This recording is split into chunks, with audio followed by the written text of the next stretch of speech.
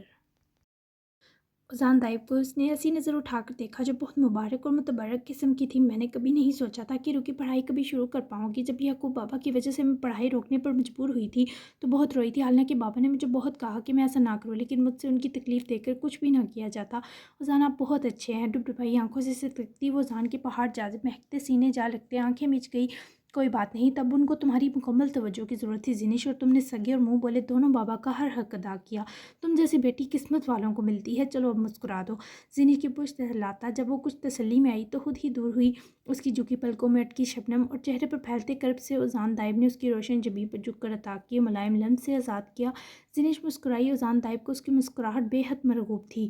وہ رک کر، تھم کر، ساکن ہو کر، بنا آنکھوں کے تسلسل کو منقطع کیے سے دیکھنے لگا۔ اس کے جاذب ہونٹوں پر ایک اداس متبسم رنگ تھا۔ اذان کی خاموشی نے ہی بول بول کر زینش کے چہرے پر سرخیاں چھلکائیں۔ اتنے غور سے اذان کی دیکھنے کی تاب نہ لائے، اب تک وہ گھبرا اور بوکھلا گئی۔ ایسے مت دیکھے اذان، میں خود پر بڑی درماندہ ہو کر اس نے اپنی مرمری ہتھیلی اذان کی سنہری آنکھوں کو ڈھانپنے اس کے چہرے پر رکھی۔ اذان نے ہاتھ بڑھا کر اس کا آنکھوں پر جمع ہاتھ ہٹائے، نیچے کو سرکائے، اس کی ہتھیلی چومی۔ زینش نے متغیر ہوتے گلاب چہرے کے سنگ پرنم آنکھوں سے اذان کو دیکھا، جو اسے کئی لمحے اپنے حصار میں یوں ہی لیے رہا۔ اور جب زینش کا ہاتھ پکڑے اسٹڈی سے واپس کمرے میں لایا تو آگے کا منظر دیکھ کر زینش تھم گئی۔ 10 سے 15 منٹ میں پورا کمرہ گلاب کے بکوں اور بلون سے خوبصورتی سے ڈیکوریٹ تھا، جبکہ ازل، مریم، دھیان، میشی، پنار، سعدیہ خود دلال مسکراتے چہروں کے سنگ کمرے میں موجود تھے۔ زینوں نے حیرت سے ان سب کو، پھر اذان کو دیکھا۔ ہیپی برتھ ڈے دنیا کی سب سے خوبصورت بیٹی کو۔ آج زینش کی سالگرہ تھی، جبکہ ٹھیک رات کے 12 بجے سب کا اسے یوں سرپرائز کرنا زینش کو سچ میں رلا گیا۔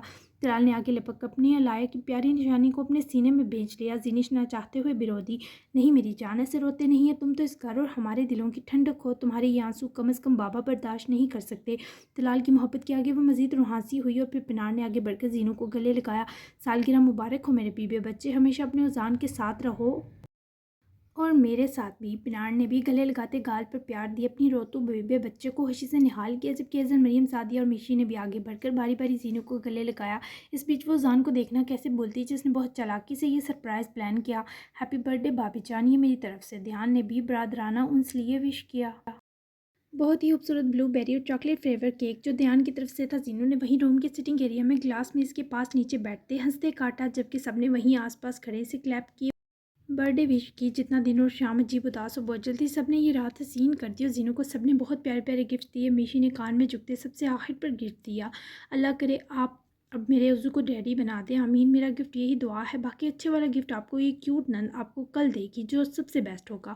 چونکہ اصل پارٹی کل تھی تو ابھی کے لیے سب نے چھوٹا سا سرپرائز دے کر زینوں کے دن کا آغاز حسین کیا، اور سب سے آخر پر میشی ہی اس کے کان میں سرگوشی کرتی عضو سے لاڈ کے سنگ لپٹے، دونوں کو پرائیویسی دیے جیسے ہی کمرے سے نکلی۔ زینش نے پلٹ کر اذان کو محبت بھری نم آنکھوں سے دیکھا، جو دل و جان سے اسے ہی مستقل آنکھوں کا محور بنائے ہوئے تھا۔ اذان، زینش نے بہت مشکل سے اپنی ڈوبتی آواز اس کے پاس جاتے بحال کی۔ اس کی ہتھیلی اپنے ہاتھ میں لیے قریب کرتا وہ اس کی گال پر میشی کی کیک آئسنگ شرارت سے لگا جانے کو دیکھتا، وہیں لب رکھتے ملائمت اور مٹھاس کو زبان پر منتقل کرتا اپنی اس بے خود و گدگداتی حرکت سے زینش کو گلابی کر گیا۔ آپ کو کیسے پتہ چلا آج میری برتھ ڈے ہے؟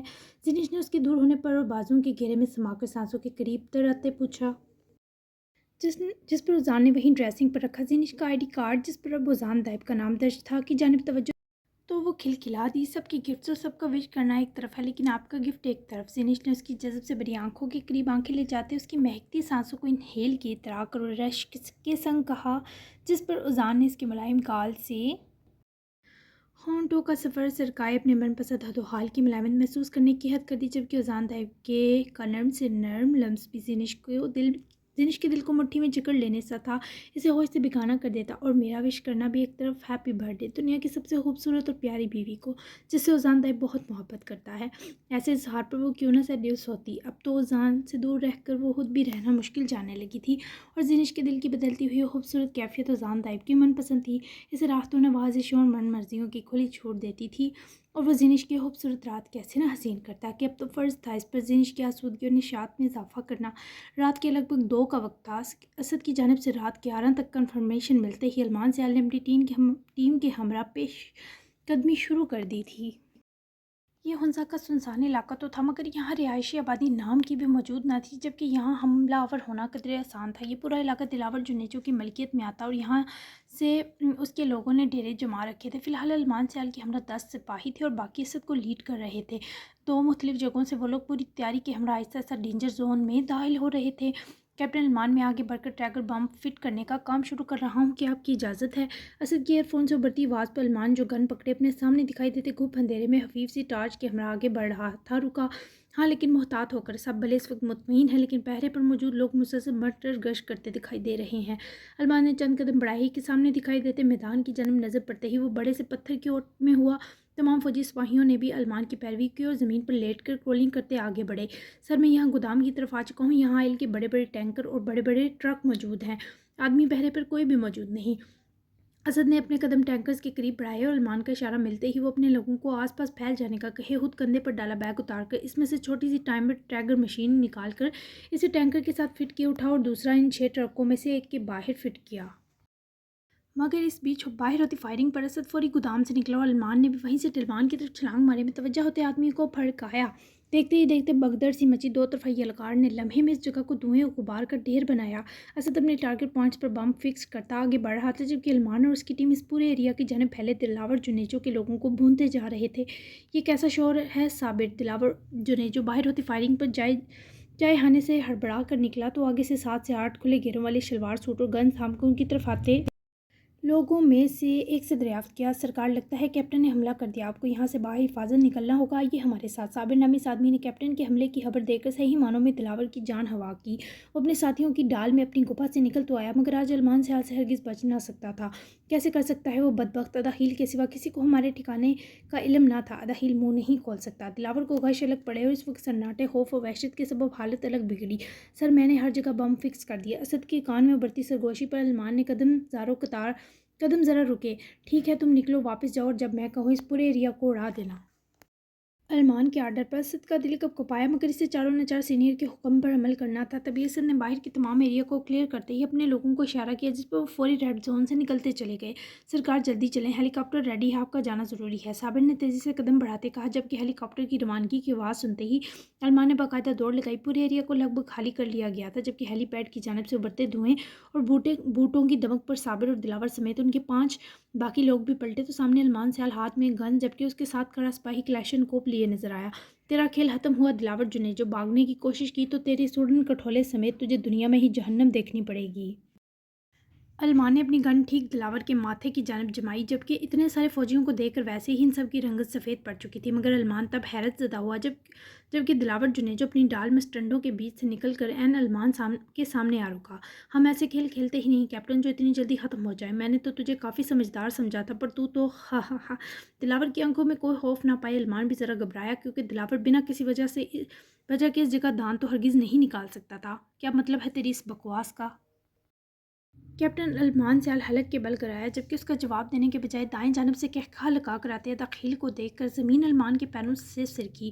وہ علمان کے لوگوں کو چکما دے کر گاڑی سے نکل آیا تھا۔ مجھے ساتھ لانے کی بڑی غلطی کر دی تو نے کیپٹن، مجھ سے تو نے سب اگلوا لیا، لیکن تو یہ سب اپنے افسران کو بتانے کے لائق ہی نہیں بچے گا۔ اپنے لوگوں کو کہہ ہتھیار پھینک دیں ورنہ آج یہ تیری لاش بھی واپس نہ لے جا پائیں گے۔ اداخیل جسے علمان نے ہتھمرہ کیا تھا اس وقت اس کے سامنے اکڑتا ہوا دھمکا رہا تھا۔ علمان نے اپنے لوگوں کو گن نیچے کرنے کا اشارہ کیا اور پیچھے پلٹنے کا آرڈر دیا، جبکہ جس جگہ اداخیل اور دلاور جنیچو کھڑے تھے ٹھیک عقب میں دیوار تھی جہاں ٹریگر بم نصب تھا۔ اسد ٹریگر دبا دو۔ علمان نے سرگوشی کی صورت ان 2 کی غلیظ شکلیں دیکھیں۔ مگر سر آپ اور ٹیم واپس نہیں آئے، ابھی میں کیسے؟ اسد نے کانپتی آواز میں جواب دیا، I said press the button Asad. علمان کی دبی سی چنکارتی آواز پر اسد نے نظر اٹھائی تو علمان کے ساتھ والے تمام فوجی واپس آتے نظر آئے۔ علمان کے ہمراہ صرف 2 لوگ رکے تھے۔ سر، اسد کی آنکھیں سرخ ہوئیں، علمان نے جبڑے بھینجتے گہرا سانس لیا، پریس دا بٹن اسد۔ اس بار علمان سیال کی دھاڑ بلند و بالا درختوں، پہاڑوں اور سامنے کھڑے ہر فرد کی سماعت پر قہر بن کر گونجی اور دیکھتے ہی دیکھتے یکے بعد دیگرے 12 بلاسٹ ہوئے۔ اسد نے نم آنکھوں کے ساتھ ٹریگر دباتے ہی زمین پر پھینکا۔ دوڑتا ہوا ٹیم کے ہمراہ اس دھوئیں اور غبار میں داخل ہوتا گیا۔ ہیلی کاپٹر تک بری طرح پھٹا، جس کی المناک دمک کانوں کو سن کر گئی۔ زمین پر